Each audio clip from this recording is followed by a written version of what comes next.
the French, the Germans, and the British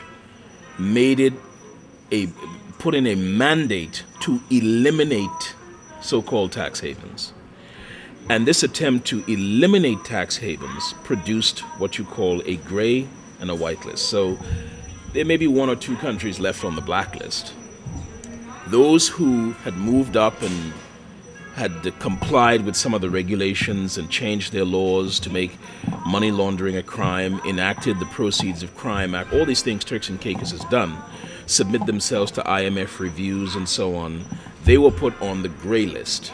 The TCI has made its way onto the white list, which is a list of jurisdictions deemed to have substantially implemented the Organization for Economic Cooperation and Development, or OECD, standards for transparency and exchange of information maintained by the OECD. This comes after the Governor, His Excellency Gordon Weatherall, attended the Overseas Territories Consultative Council in London earlier this week and sealed the deal on 12 Tax Information Exchange Agreements, or TIEA, which is the minimum requirement to join OECD's whitelist.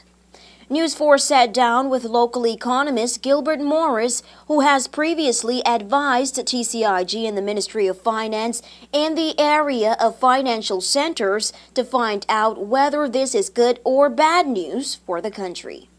Well, it's an open question, and I know people don't like to speak frankly about it because, and let me lay it out this way.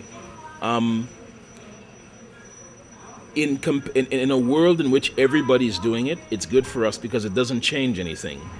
If we are the cheapest, smallest places and everybody has to commit to the same set of rules, then we remain the cheapest, smallest places with everybody having the rules. So nothing has changed.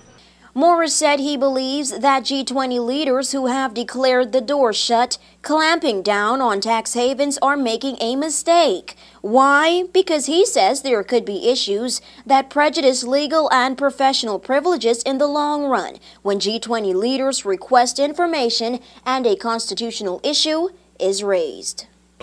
The rules in offshore centers are more stringent. You can open a bank account in 30 minutes in North Carolina, all right? You can't do that in most places in the offshore world.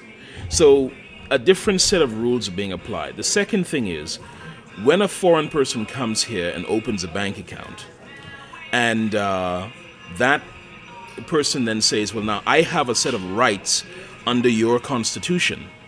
You can't give my rights away by signing an agreement with my country, because under your Constitution, there's no discrimination. He predicts the aftermath of the G20 crackdown will see big countries controlling all financial centers, thus absorbing the business of small and/or independent centers. While he prepares a full report on the structure and design in that area based on his efforts in the Ministry of Finance, he says the TCI should observe. My criteria for a real financial center is $100 billion under management. We're nowhere near that. Compared to the Bahamas with about $1.5 trillion under management, Cayman with almost $3 trillion, Bermuda with $2.5 trillion. You know, that's pretty significant. And so when you think about it like that, Turks and Caicos appears nowhere on the radar.